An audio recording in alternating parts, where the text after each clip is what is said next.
Welcome back. We're joined in the studio with Dr. Fakhri Fi'i, who is a professor of economics and political science at Cairo University, and he is also assistant to the executive director at the International Monetary Fund. A pleasure to have you with us. My pleasure. Thank you. With us also this evening is Dr. Sharif Al-Khuraybi, who is an economic expert, and he's a member at the Egyptian Council for Foreign Affairs. A pleasure to have you with us as usual. Gentlemen, the 45th Davos Summit has been launched today, and it will be continuing until the 24th of January. What are you expecting from that summit? Let us start with locally. What are we hoping for Egypt from that summit? Well, if we look at President Fattah Sisi visit to Davos, which is a nice resort area in Geneva in Switzerland, where we will participate with 2,500 participants from different sorts of the world, and also we are politicians, head of states, also prime ministers, in addition to the business and investment and financial community members, representatives from all multinational corporations. So that's a unique opportunity for our president to give the new image of Egypt, and the hope that the Egyptian economy will prosper in the coming few years.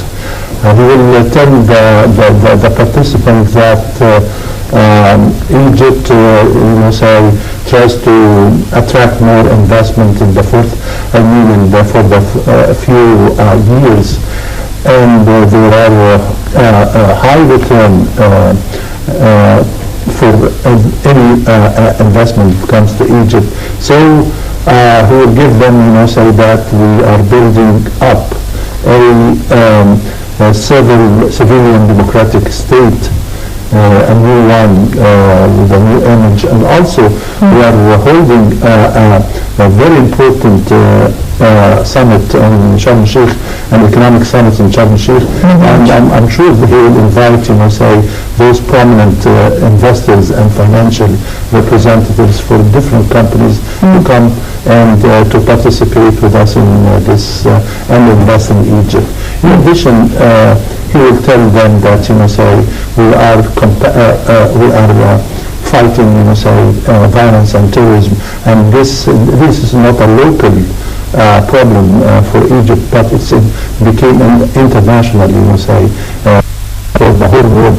So he will ask the whole world to join us in order to combat, violence and terrorism in the whole world.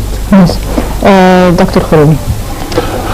In my view, I think this year for Davos is maybe it will not be for discussing economic affairs, but discussing the crisis facing the world and affecting the economic affairs worldwide. We are looking for the depression in oil prices worldwide. We are looking at this ISIS problem and the terrorism attacks everywhere. Also are looking at an instability related to environment conditions also worldwide, which is affecting everything. So I think the main issue this year is how to make the whole world one unit against the global risks, because without that, everybody, not only the third world countries like us, but even the European Union, America, the first-class countries are going to be affected, which they are already now.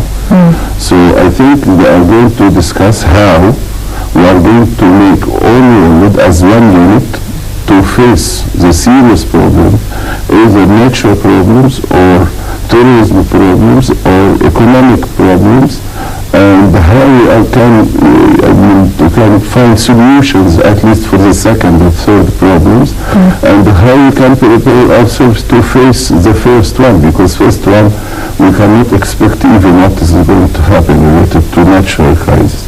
So this is number one. Number two, for Egypt, it's first time for the international community to meet with His Excellency President Sisi in such big event, which I think it's a good opportunity also to show our new face. We have 2,500 participants, I believe. Yes, and everybody, I myself, I am one of the biggest, and I think it's number one worldwide logistics company. The president of this company is traveling specially to meet with His Excellency because he has in his briefcase a lot of projects. He wants to participate in Suez Canal project. So I think it's a good opportunity to show the whole world our not your face but our continuous good faith. We should forget about this period which we had some confusion in Egypt image toward the whole world, but right now President Sisi is very much accepted and respected by, I think, the whole world. Also the new regime is proving to everybody that the roadmap is going in process. I think now we are going to the parliamentary election very soon. And also I rated the international conference of Sharm el-Sheikh for Egypt in. I think also this is a good opportunity, as my colleague just mentioned. But I hope that if we have with him the Minister of Finance and Minister of Trade and Industry. I believe he has. I know they are with him, but I hope they have with them at least the titles of the projects is going to be announced in Sharm el-Sheikh and a brief study for whoever want to participate. So that thing can encourage people to come and to make Sharm el-Sheikh conference successful. According to official statements, they are going to discuss opportunities that will be available in Egypt. So they should be armed with what you're talking about. Let's hope. Dr. Sharif just raised a very, very important issue, which is that this summit or this conference is bent on maybe turning the world into one unit, if it's possible.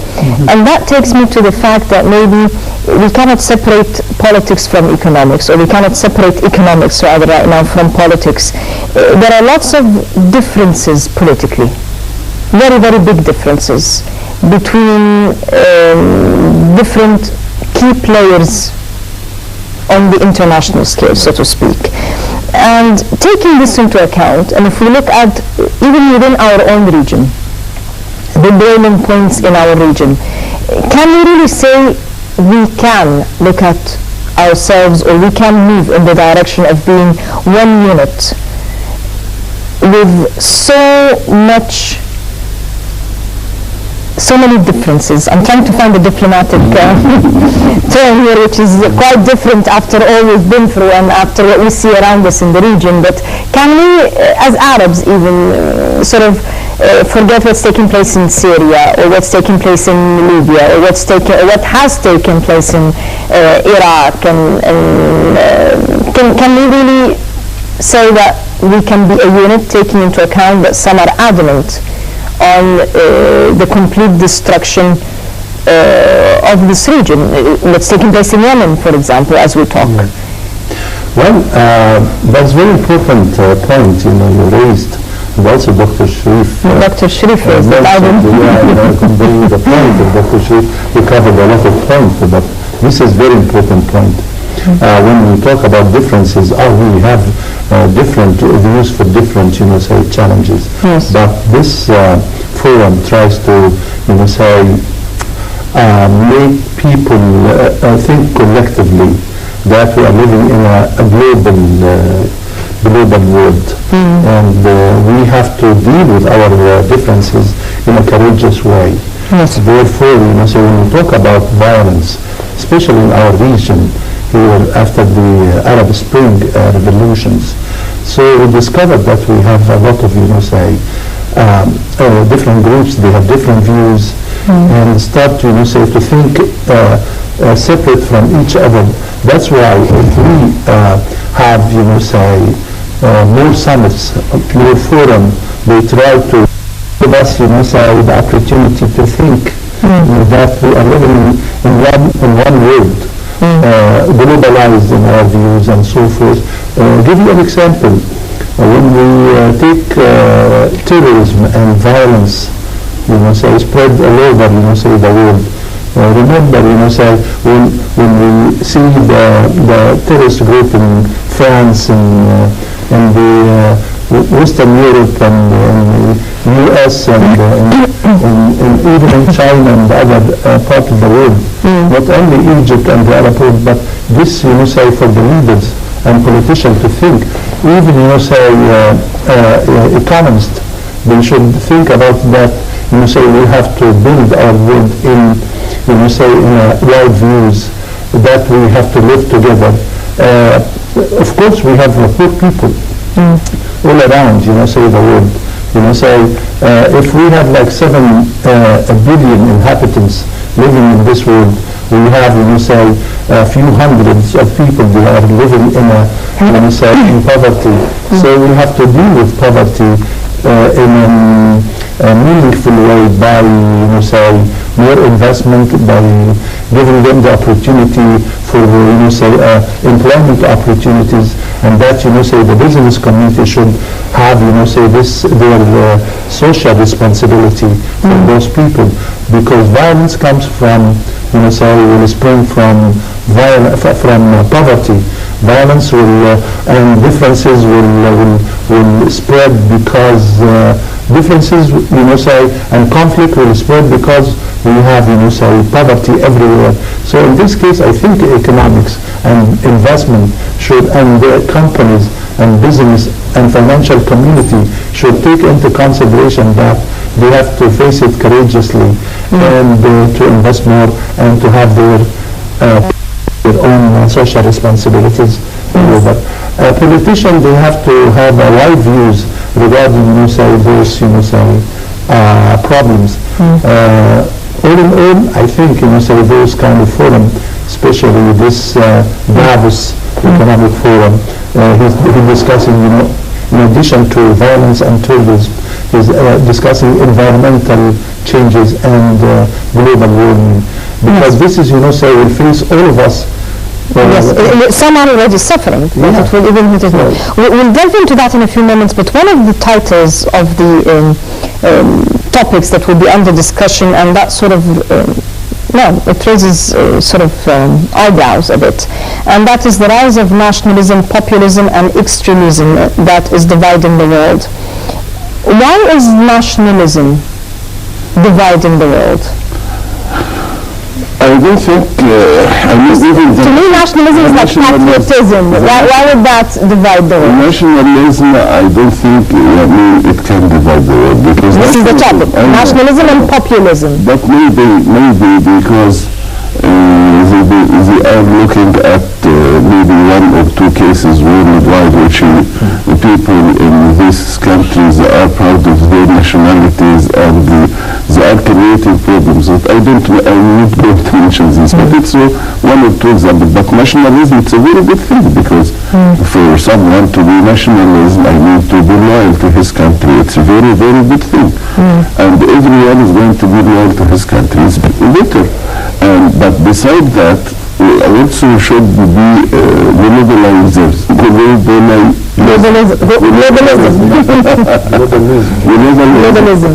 Because as I mentioned when I said just a few minutes ago about the problems that all of us, all the people on the earth, they are going to face. And I'm going to talk about, the 3 types of problems we are facing: the environment, and the natural, we are talking about the economic crisis, and about the tourism. This is global problems. And if, I remember